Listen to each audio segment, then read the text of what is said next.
جو کہ میرے ساتھ آؤ کہنے کا بول کر مسجد کی جانب جا رہا تھا، وہ دروازے کے قریب رک گئی۔ سالے کو اندر جانے کا اشارہ کیا۔ اندر جا کر سالے نے لیٹرن کی حالت دیکھی تو فوراً وہیں سے واپس پلٹ آئی۔ آگے وہ دیوار بنا کھڑا تھا۔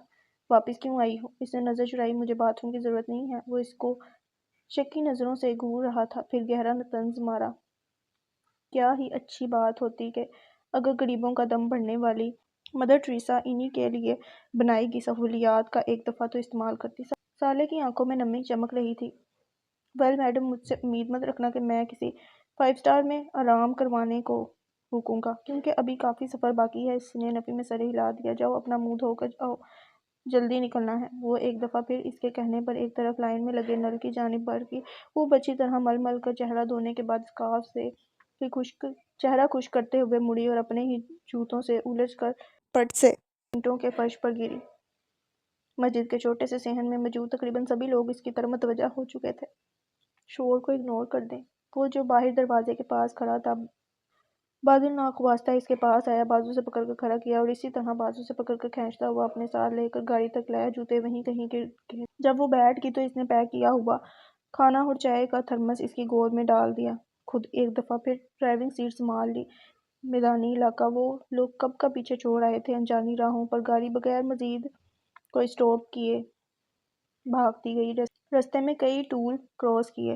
موٹر وے پر جانے کی وجہ سے قریب کوئی آبادی یا دیہات نظر نہ آئے۔ 2-3 دفعہ اس کو پھر سے اونگ آئی، پر اس کو حیرت اس شخص پر تھی جو پچھلے کئی گھنٹوں سے مسلسل گاڑی چلا رہا تھا۔ اللہ اللہ کر کے آبادی نظر آئی۔ پہاڑی علاقہ، لباس اور چہرے سے لوگ پٹھان لگ رہے تھے، مگر وہ نہیں جان پائی کہ کون سا شہر ہے۔ مختلف گلیوں بازاروں سے ہوتی ہوئی گاڑی ایک گھر کے باہر رک گئی۔ ڈرائیور باہر نکلا اور اس کو اپنے پیچھے آنے کا اشارہ کرتے ہوئے گیٹ پر لگا تالا کھولنے لگا۔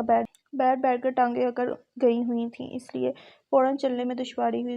اس دوران ساتھ والا جن کب کا باہر والا گیٹ اس کے لیے کھلا چھوڑ کر اندر جا چکا تھا، وہ بھی ارد گرد کا جائزہ لیتی ہوئی اس کے پیچھے گئی۔ گھر کے اندرونی حصے کا لاک کھول کر وہ اندر غائب ہو گیا۔ گیٹ اور اندرونی حصے کے درمیان زیادہ فاصلہ نہیں تھا۔ جب تک وہ اندر آئی وہ سارے گھر کا چکر لگا چکا تھا۔ اس کو آگے آ کر ہال میں رکھی کرسیوں میں سے ایک پر بیٹھنے کا اشارہ کیا۔ وہ کسی روبوٹ کی طرح حکم بجا لائی۔ لڑکی، میری بات غور سے سنو، میں تمہیں اس گھر میں چھوڑ کر جا رہا ہوں۔ کتنے دن یہاں رہنا پڑے گا کچھ نہیں کہہ سکتا ہوں۔ گھر میں کھانے پینے کی ہر چیز موجود ہے۔ کھانا تو تم بنا ہی لیتی ہوگی۔ کوشش کرنا چھت یا باغیچہ وغیرہ میں نہ جانا۔ فون کی بیل ہو مت اٹھانا۔ اتنا یاد رکھو تم اپنی شادی سے بھاگ کر آئی ہو اور یہ کوئی عام سے آدمی کی شادی نہیں تھی، اس ملک کے بہت بڑے سیاستدان کے بیٹے کی شادی تھی۔ وہ لوگ کتوں کی طرح تمہیں سونگھتے پھریں گے، اس لیے اس 4 دیواری کو اپنا سیف ہاؤس تصور کر کے عیاشی مارو۔ مجھے اب یہاں سے نکلنا ہے، زندگی رہی تو ملیں گے۔ اپنی بات پوری کر کے انہی قدموں واپس مڑا۔ ہال کا دروازہ باہر سے لاک کیا، ساتھ ہی باہر گیٹ بند ہونے کی آواز آئی، پھر گاڑی کے انجن کی۔ اس کے بعد تمام بیرونی آوازیں بند ہو گئیں۔ یہ سب کچھ صرف 3 منٹ میں ہوا تھا۔ وہ اگلا آدھا گھنٹہ وہاں سے ہل تک نہ سکی۔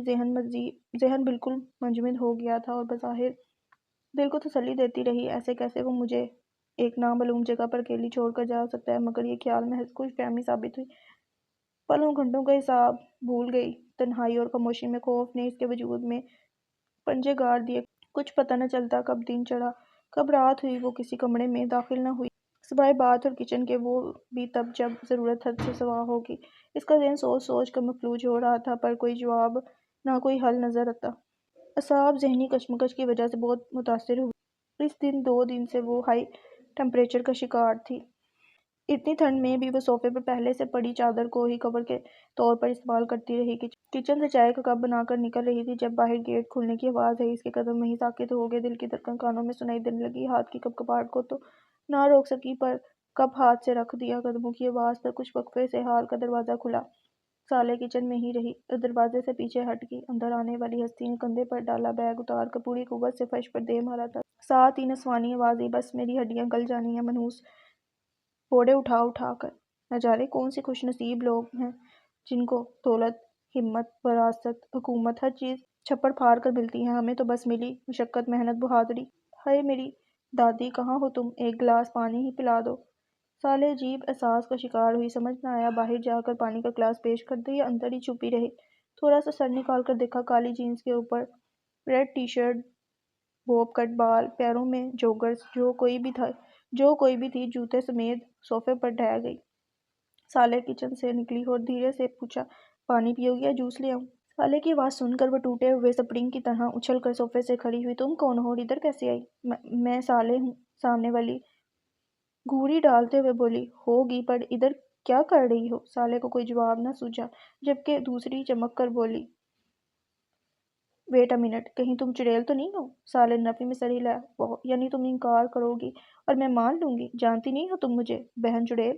ذرا سامنے آؤ نا، اپنے پیر دکھاؤ، دادی کہتی ہیں چڑیل کے پیر الٹے ہوتے ہیں۔ آؤ ذرا سامنے۔ ڈرتی بڑھتی میں چڑیلوں سے بھی نہیں ہوں، کسی خوش فہمی مت رہنا، بلیک بیلٹ ہوں اور ابھی ابھی دبئی مقابلوں میں گولڈ میڈل جیت کر آئی ہوں۔ یقین نہ آئے تو وہ بیگ کھول کر دیکھ لو، پر پہلے سامنے آ کر پیر دکھاؤ۔ سالے صوفے کی اوٹ سے سامنے آئی۔ اس لڑکی نے اس کو سر سے لے کر پاؤں تک دیکھا۔ چلو شکر ہے، ایک بات تو کنفرم ہوئی، تم چڑیل نہیں ہو، پر پھر کون ہو؟ میں نے بتایا تو ہے، سالے ہوں۔ اچھا سالے صاحبہ، آپ کس سلطنت کی ملکہ ہیں، یا یہ ہی بتا دیں کس ملک کی صدر ہیں؟ سالے کے چہرے پر سایہ سا گزرا، بولی، اپنے بارے میں نام کے علاوہ بتانے کو میرے پاس اور کچھ نہیں ہے۔ وہ اس کے ارد گرد گھوم کر جائزہ لینے لگی۔ یو مین ٹو سے نام ہی کافی ہے۔ اچھا چلو یہ بتاؤ، ادھر کیسے آنا ہوا؟ کب سے ہو یہاں؟ کیا نعمان بھائی کے رشتہ دار ہو یا کس بھائی کے؟ دیکھو یہاں 5 لڑکے رہتے ہیں جو سارے کے سارے اس وقت کرسمس اور نیو ایئر کی چھٹیاں منانے گھروں کو گئے ہوئے ہیں۔ تمہاری یہاں پر موجودگی ان 5 کو میری نظر میں مشکوک بنا رہی ہے۔ اس سے پہلے کہ میں اپنے بھائی کو فون کر کے ان 5 کی شامت بلاؤں، تم خود ہی بول دو۔ سالے ہکا بکا اس کو دیکھتی رہ گئی، پھر بولی، ایسی کوئی بات نہیں ہے، میں یہاں اپنے شوہر کے ساتھ آئی ہوں۔ اب کے سامنے والی کی آنکھیں پھٹ گئیں۔ کس نے گاؤں میں میری غیر موجودگی میں شادی کر لی؟ نام کیا ہے تمہارے شوہر کا، سسر کا، ساس کا؟ اگر نعمان بھائی سے ہوئی ہے نا تو اللہ کی قسم میں ان کا حلوہ بنا کر کھا جاؤں گی۔ But wait a minute, Nauman بھائی کی یہ اتنی بڑی فیملی، اتنا مالدار آدمی اور بیوی ادھر اوور سائز مردانہ شرٹ ٹراؤزر میں؟ نہ بات کوئی جمی نہیں، شوہر کا نام بتاؤ۔ اس کی زبان کو تالے لگ گئے، پھر اپنی بے بسی پر آنکھوں سے سیلاب جاری ہو گیا۔ بھائی نام پوچھا ہے، اس میں نہر بہانے کی کیا بات ہے؟ مجھے اس کا نام نہیں پتا ہے۔ سامنے والی نے سالے کو ایسے دیکھا جیسے اس کی دماغی حالت پر شبہ ہوا ہو۔ لگتا ہے تم خود نہیں جانتی ہو کیا کہہ رہی ہو، کس قسم کی بیوی ہو، شوہر کا نام معلوم نہیں ہوگا؟ سالے کی آنکھوں سے موسلا دھار بارش شروع ہو گئی۔ غور سے دیکھ لو، تمہارے سامنے کھڑی ہے ایسی لڑکی کہ جس کا نکاح 30 تاریخ کو اس کی بوا نے ایک بالکل انجانے آدمی سے کر دیا، جس کا نام مجھے نام معلوم ہے، نہ اس کی شکل یاد ہے، نہ ہی یہ جانتی ہوں کہ تھا کدھر سے، بس لاہور سے راتوں رات لایا، ادھر چھوڑ کر چلا گیا، کہا گیا ہے میں نہیں جانتی ہوں کب آئے گا، میں نہیں جانتی ہوں آئے گا بھی یا نہیں۔ وہ ہچکیوں کے دوران ساری بات مکمل کر گیا۔ اب حیران و پریشان ہونے کی باری دوسری لڑکی کی تھی۔ اس کو بلبل روتا دیکھتی رہی، جیسے یقین کر رہی ہو آنسو سچے ہیں یا مگرمچھ۔ پھر آگے بڑھی، اچھا سالے، رونا بند کرو، آؤ بیٹھو۔ وہ سالے کے کامتے وجود کو صوفے پر بٹھا کر کچن تک گئی، واپس آئی تو ہاتھ میں پانی کا گلاس تھا اور چہرے پر سوچوں کا جال۔ یہ لو پیو۔ سالے نے گلاس تھام لیا مگر فوراً پیا نہیں۔ سالے پانی پیو تاکہ تمہاری سانس ہموار ہو۔ اب کے سالے نے 2-3 گھونٹ بڑھنے کے بعد گلاس فرش پر رکھ دیا۔ تمہیں تو بخار ہے؟ 30 تاریخ کو اگر تمہارا نکاح ہوا تو آج تمہیں اس گھر میں 5واں دن ہے، کیونکہ آج 28 ہے۔ او مائی گاڈ، کھانا کب سے کھایا ہوا ہے؟ سالے نے کوئی جواب نہ دیا، اب تو رونے کی طاقت بھی نہ بچی تھی۔ بازو ٹانگوں کے گرد لپیٹ کر صوفے پر نیم دراز ہو گئی۔ ایسا ہے کہ ہمیں کچھ پوائنٹس پر بات کرنی پڑے گی، مگر پہلے پیٹ پوجا۔ کونے پر ایک فوڈ شاپ ہے، میں ان کو کال کرتی ہوں، چاچا جی جو کہو گی دے جائیں گے۔ بتاؤ کیا کھاؤ گی؟ میرا کچھ کھانے کو دل نہیں کر رہا۔ دل تو میرا تمہاری کہانی ماننے پر بھی نہیں کر رہا، پھر کیا کروں؟ تمہیں یہاں مرنے کو چھوڑ کر چلی جاؤں؟ سالے نے خوفزدہ نظروں سے اس کو دیکھا تو اس نے منہ اچکا کر جتایا، پھر بولی، دیکھا تو چلو، میں بھی دل کی نہیں سنتی، تم بھی نہ سنو۔ اس وقت وہ کرتے ہیں جو ضروری ہے، پہلے زندہ رہو گی تو اگلا سٹیپ اہم ہوگا۔ سو شاباش، بتاؤ کیا کھاؤ گی؟ دال چاول، نمکین گوشت، حلیم، نہاری، سب کچھ ملتا ہے۔ سالے نے صرف اتنا کہا، جو تمہیں پسند ہے وہی منگوا لو، پر میرے پاس پیسے نہیں ہیں، بلکہ کچھ بھی نہیں ہے۔ وہ ایک دفعہ رونے کا پروگرام بنا چکی تھی۔ اچھا اب پھر سے بوندا باندی نہ شروع کرنا، پہلے ہی بڑی ٹھنڈ ہے، تم نے تو کوئی ہیٹر بھی نہیں چلایا ہوا، کوئٹہ کی سردی سے واقف نہیں ہونا، اس لیے یوں پڑی ہوئی ہو۔ سالے چون کر اٹھ بیٹھی، کیا میں کوئٹہ میں ہوں؟ چلو، یعنی تمہیں یہی نہیں پتا کہ کس شہر میں ہوں؟ نو ونڈر شوہر کا بھی کچھ علم نہیں۔ ویسے آپس کی بات ہے، کیا تم اسی صدی کی پیداوار ہو؟ صالح کا جواب سنے بغیر فون سٹینڈ کی جانب بڑھ گئی۔ کھانا آرڈر کر کے اس کی طرف واپس آئی۔ اٹھو، جب تک کھانا آتا ہے تم اپنا حلیہ بہتر کرو، اب یہ نہ کہہ دینا کپڑے بھی نہیں ہیں۔ صالح نے نفی میں سر ہلا کر کہا، سچ کہہ رہی ہوں نہیں ہے۔ وہ اپنے فرش پر پھینکے ہوئے بیگ کی طرف جاتے ہوئے بولی، مجھے حیرت ہے کہ میں یہ سن حیران کیوں نہیں ہوئی ہوں۔ خیر اسی لمحے سے تمہیں میری آمد کی اہمیت کا اندازہ ہونے والا ہے۔ اس کے ساتھ ہی اس نے بیگ کی زپ کھول کر سارا پنڈارا باکس کھول کر رکھ دیا۔ درمیانے سائز کا سوٹ کیس قسم کا بیگ اس وقت کسی منیاری کی دکان سا سماں پیش کرنے لگا۔ اس نے ایک بیگ صالح کی جانب اچھالا، اس میں ایک سوٹ ہے۔ بات کا تو علم ہوگا ہی، کہاں ہے؟ بس فوراً سے نہا کر آؤ، سچی میں بڑی بھوک لگی ہوئی ہے۔ جہاز پر بھی نیند پوری کرنے کے چکر میں کھانا گول ہو گیا۔ صالح نے ہچکچاتے ہوئے بیگ کے اندر جھانکا اور نفی کرنا چاہی، یہ یقیناً تمہارا نیا لباس ہے، میں یہ نہیں لے سکتی، کوئی پرانا ہے تو وہ دے دو۔ وہ گھوڑی سمیت صالح کی جانب مڑی، سنا نہیں میں نے کیا کہا ہے؟ مجھے بھوک لگی ہوئی ہے، اب ادھر بحث نہیں کر سکتی ہوں۔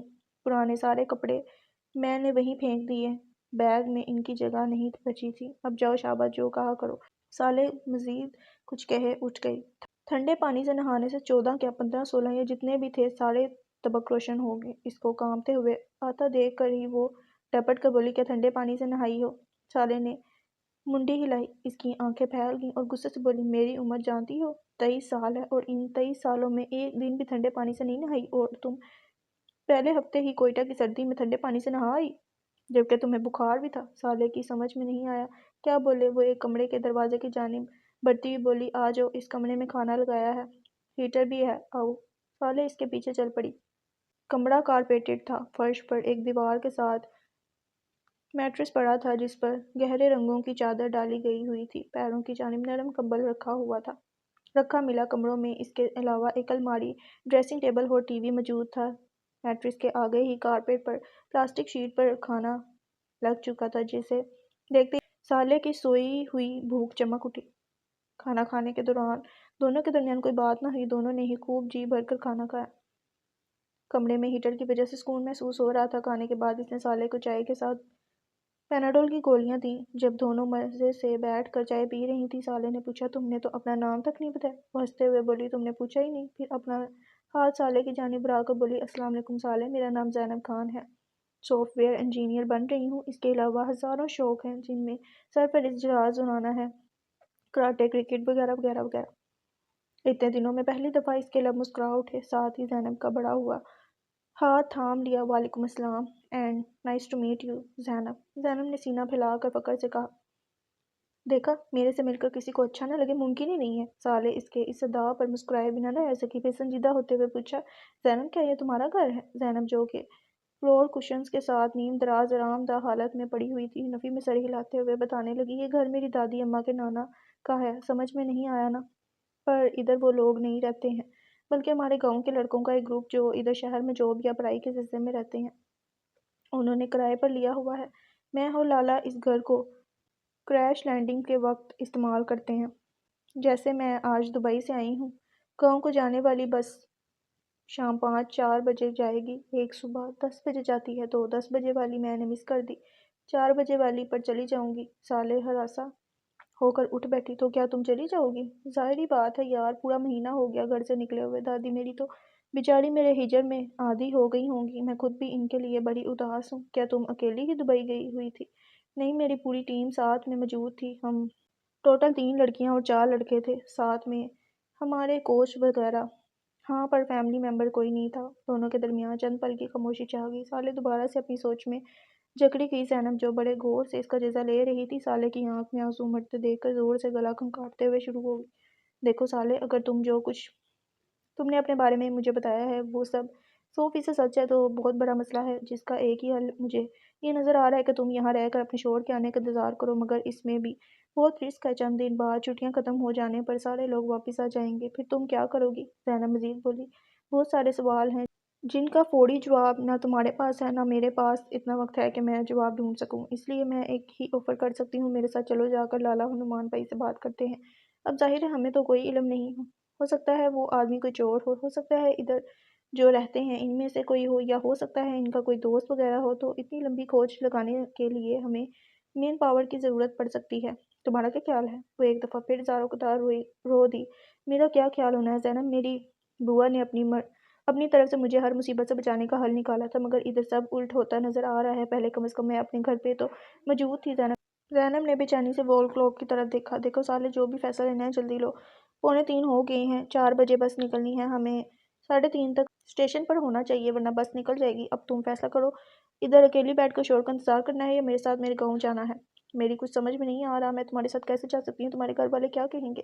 اور اگر پیچھے سے وہ مجھے لینے آ گیا تو یہ کہ اس کو علم ہی ہوگا کہ یہ گھر کس کا ہے، انہیں کے پاس پوچھنے آئے گا نا۔